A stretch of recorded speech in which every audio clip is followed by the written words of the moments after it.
चट्टानों के बीच उसे एक चमकता हुआ पत्थर मिलता है जिसके ऊपर एक बड़ा सा अंडा रखा होता है। जैसे ही वो उसे गौर से देखता है, अचानक अंडा फटने लगता है और उसमें से एक छोटा सा कछुआ बाहर निकल आता है। टॉ तुरंत उस छोटे जीव से दोस्ती कर लेता है। उसके पेट पर एक अनोखा निशान बना होता है। वो उसका नाम टोतो रख देता है। लेकिन असली हैरानी तो अभी बाकी होती है, क्योंकि टोतो सिर्फ एक ही दिन में तेजी से बढ़ने लगता है। अगली सुबह टॉ उसे अपने कमरे में छुपा देता है, लेकिन जब उसके पिता कमरे में आते हैं तो वे हवा में उड़ते हुए कछुए को देखकर चौंक जाते हैं। उसी समय टॉ की पड़ोसन माई भी टोतो को उड़ते हुए देख लेती है और डर के मारे चिल्ला उठती है। ये देखकर टोतो घबरा जाता है, लेकिन टॉ उसे शांत कराता है और कहता है कि चुप रहो। धीरे धीरे टॉ अपने सबसे करीबी दोस्तों को भी टोतो के बारे में बताने लगता है। सभी बच्चे उसकी जेट जैसी उड़ने की क्षमता से हैरान रह जाते हैं। हर कोई उसका दोस्त बनना चाहता है, लेकिन माई खुश नहीं होती। उसे लगता है कि टोतो खतरनाक हो सकता है। वह टॉ को गमेरा के बारे में एक रिपोर्ट भी दिखाती है और दोनों के बीच समानताएं बताती है, खासकर उड़ने की शक्ति।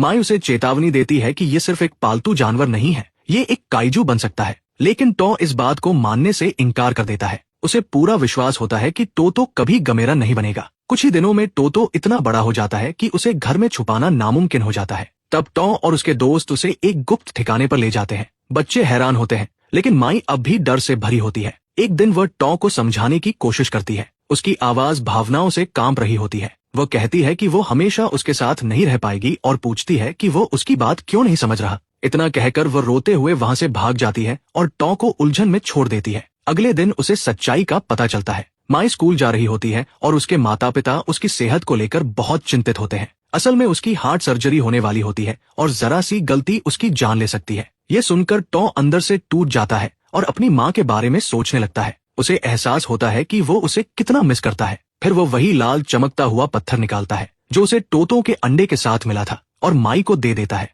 वो दिल से दुआ करता है कि ये पत्थर उसकी सर्जरी में उसकी मदद करे। माई उसे दिल से धन्यवाद देती है और वादा करती है कि ठीक होने के बाद वो पत्थर वापस कर देगी। लेकिन उसके चेहरे पर एक अजीब सा डर साफ दिखाई देता है, जैसे उसे किसी आने वाले खतरे का एहसास हो। अगली सुबह टॉ अपने गुप्त ठिकाने पर जाता है, लेकिन जैसे ही वो अंदर कदम रखता है उसका दिल बैठ जाता है। टोतो वहां नहीं होता। वो और उसके दोस्त उसे हर जगह ढूंढते हैं। उधर समुद्र के बीच एक आदमी डूबते जहाज के पास अपनी जान बचाने की कोशिश कर रहा होता है। पानी के नीचे कुछ बहुत बड़ा हिलता है। अजीब चीजें सतह पर तैरने लगती है और अचानक एक जोरदार छींटे के साथ वो आदमी पानी के नीचे खींच लिया जाता है। पानी में सिर्फ खून की लाल लहरें रह जाती हैं। नेवी को तुरंत इस घटना की खबर मिलती है। जांच के बाद सच्चाई सामने आती है। समुद्र से एक नया काइजू उठ रहा है। शहर में सायरन बजने लगते हैं। लोग अपनी जान बचाकर भाग रहे होते हैं। दूर से टॉ इमारतों को गिरते हुए देखता है। उसी समय कोसुका उसे ढूंढ लेता है और चिल्लाकर कहता है कि उन्हें तुरंत वहां से निकलना होगा। वे भागने लगते हैं, लेकिन भीड़ में टॉ का एक दोस्त गिर जाता है। सभी उसकी मदद करने के लिए दौड़ते हैं।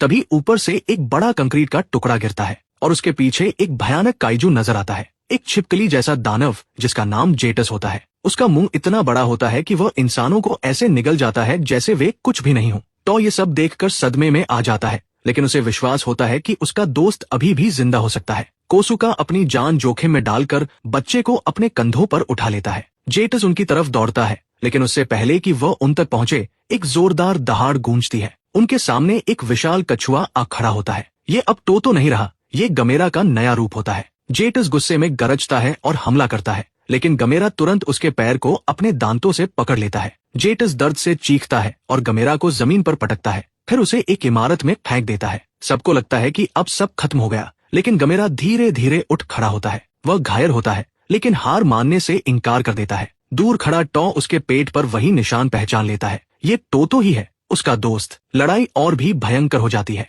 जेटस अपनी लंबी जीप से हमला करता है और गमेरा के शरीर को चीर देता है। पूरा पुल हिलने लगता है। गमेरा बचने की कोशिश करता है, लेकिन जेटस उसे घेर लेता है। तभी गमेरा उसकी जीभ को कसकर पकड़ लेता है और सीधे उसके मुंह में एक जोरदार आग का गोला छोड़ देता है। भयानक धमाके के साथ जेटस पानी में गिर जाता है। शहर के लोग खुशी से चिल्लाते हैं, लेकिन ये साफ होता है कि गमेरा भी बुरी तरह घायल हो चुका है। टॉ उसकी ओर दौड़ने की कोशिश करता है, लेकिन तभी सेना वहां पहुंच जाती है। टैंकों और जीपों से गमेरा को घेर लिया जाता है। बेहोश गमेरा को लोहे की बेल्ट से बांधकर एक बड़े ट्रक में डाल दिया जाता है। टॉ उसके पीछे भागता है और चिल्लाता है, टोतो। उसी पल विशाल कछुआ अपनी आंखें थोड़ा खोलता है, जैसे अपने दोस्त को भरोसा दिला रहा हो, और फिर उसे ले जाया जाता है। शेल्टर में टॉ अपने पिता से सच्चाई पूछता है। कोसुका गहरी सांस लेकर बताता है कि ये कछुआ गमेरा का पुनर्जन्म है, जिसने पहले भी इंसानों के लिए अपनी जान कुर्बान कर दी थी और पहले की तरह इस बार भी उसकी किस्मत में राक्षसों से लड़ते हुए मरना लिखा है। ये सुनकर टॉ का दिल टूट जाता है।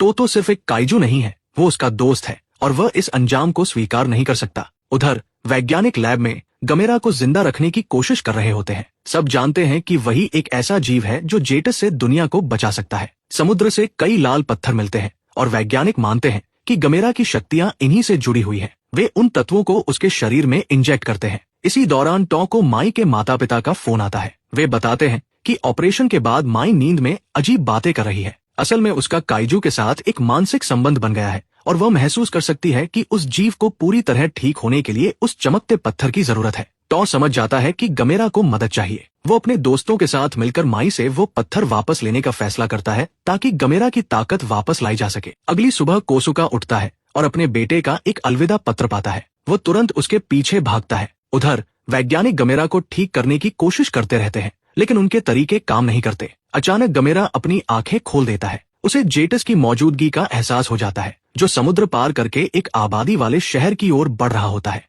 डॉक्टरों को खबरों के जरिए पता चलता है कि छिपकली जैसा काइजू सीधे उनकी बिल्डिंग की ओर बढ़ रहा है, लेकिन साफ है कि गमेरा अभी लड़ाई के लिए तैयार नहीं है। अचानक एक विशाल पूंछ दीवारों को तोड़ते हुए अंदर घुसती है और सभी लोगों को जमीन पर गिरा देती है। पूरी इमारत हिलने लगती है और गिरने लगती है। गमेरा समझ जाता है कि जेटस अपनी पिछली लड़ाई खत्म करने के लिए वापस आ गया है। लोग तुरंत इमारत से बाहर निकलने लगते हैं। जेटस लैब को तबाह कर देता है और कंक्रीट के टुकड़े आम लोगों पर गिरने लगते हैं। उसी समय टॉ शहर पहुंचता है और टीवी पर देखता है कि राक्षस सब कुछ बर्बाद कर रहा है। उसे समझ आ जाता है कि पत्थर को वापस लाना ही सबको बचाने का एकमात्र तरीका है। वो माई के अस्पताल की ओर दौड़ता है, लेकिन वहां के सभी मरीजों को पहले ही बाहर निकाला जा चुका होता है, जिनमें माई भी अपने माता पिता के साथ जा रही होती है। उसी समय लाल पत्थर और भी तेज चमकने लगता है। डॉक्टर किसी तरह लैब के हमले से बच जाते हैं और देखते हैं कि गमेरा कंक्रीट को तोड़कर बाहर निकल आता है, अब पहले से भी बड़ा और ज्यादा ताकतवर। विशाल काइजू एक जोरदार दहाड़ लगाता है और फिर से जेटस के खिलाफ अपनी लड़ाई शुरू कर देता है।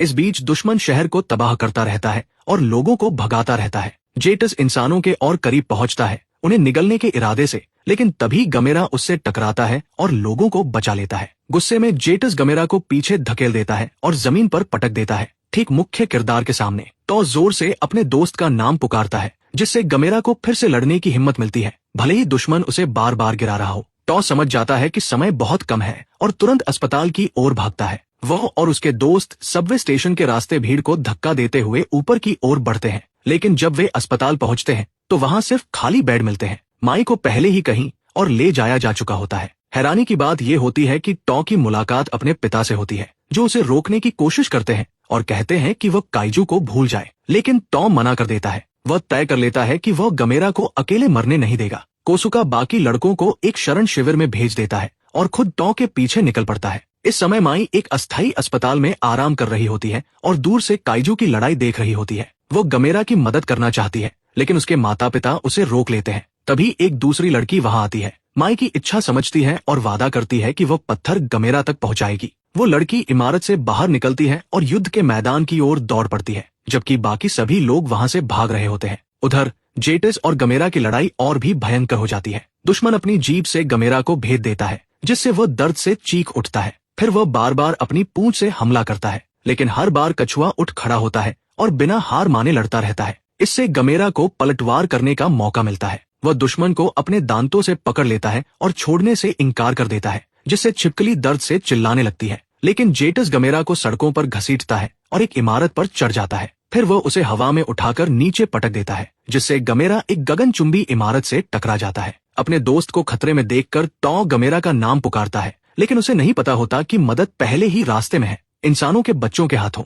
एक लड़की लाल पत्थर लेकर भीड़ में फंस जाती है और वह पत्थर एक दूसरे लड़के को दे देती है। वो लड़का एक पुलिस वाले के हाथ लग जाता है, जो उसे बचाने की कोशिश करता है, लेकिन वह पत्थर किसी और बच्चे को दे देता है। इस तरह पत्थर एक बच्चे से दूसरे बच्चे तक पहुंचता रहता है, जैसे सभी बच्चे मिलकर इंसानियत को बचाने में जुटे हों। आखिरकार पत्थर टॉ के दोस्तों तक पहुंचता है और वे उसे सीधे टॉ के पास ले आते हैं। अब पत्थर अपने हाथ में लेकर टॉ समझ जाता है कि उसे क्या करना है। वो उस इमारत की ओर देखता है जहां गमेरा खसा हुआ है और वादा करता है कि इस बार वह उसे मरने नहीं देगा। हैरानी की बात यह होती है कि टॉ का पिता भी उसके साथ शामिल हो जाता है और दोनों मिलकर इमारत की ओर दौड़ पड़ते हैं। उसी समय जेटस गगनचुंबी इमारत पर चढ़ जाता है और गमेरा को खत्म करने की कोशिश करता है अपनी लंबी जीप से हमला करते हुए। टॉ और उसका पिता इमारत तक पहुंच जाते हैं। कोसुका रास्ते में आने वाली बाधाओं को हटाता है और अपने बेटे को गमेरा तक पहुंचने का मौका देता है। टॉ तेजी से ऊपर की मंजिलों तक दौड़ता है और वहां पहुंचकर गमेरा को बेहद खराब हालत में देखता है। वो उससे कहता है कि वो पत्थर लेकर आया है ताकि वो बच सके,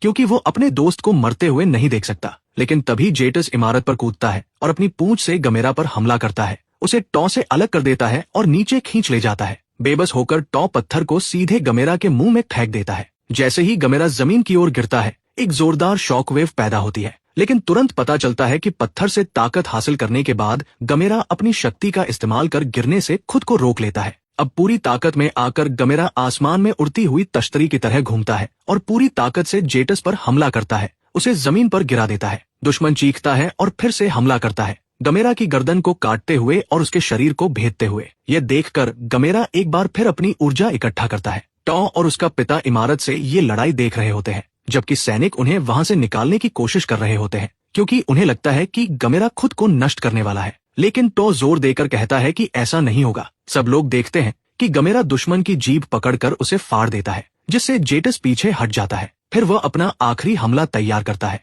उसका शरीर चमकने लगता है और उसके आसपास सब कुछ जलने जैसा महसूस होता है। गमेरा एक विशाल आग का गोला छोड़ता है जो सीधे जेटस को लगता है और वो लाखों टुकड़ों में फट जाता है। जीत के बाद गमेरा थकावट से गिर पड़ता है। सेना तुरंत उसे पकड़ने के लिए पहुंच जाती है, लेकिन टॉ और उसके दोस्त उन्हें रोक लेते हैं। सभी बच्चे सैनिकों के सामने खड़े हो जाते हैं और जोर से चिल्लाते हैं कि वे अपने हीरो को गुलाम नहीं बनने देंगे। कोसुका भी सैनिकों से पीछे हटने को कहता है। गमेरा होश में आता है और आखिरी बार टॉ की ओर देखता है। फिर वह अपने पैरों पर खड़ा होता है और आसमान में उड़ जाता है। सब लोग उसे हैरानी और खुशी के साथ देखते रहते हैं जब तक कि वह दूर आसमान में गायब नहीं हो जाता। टॉ की आंखों में आंसू आ जाते हैं, लेकिन इस बार ये खुशी के आंसू होते हैं, क्योंकि उसका दोस्त आखिरकार आजाद हो चुका है।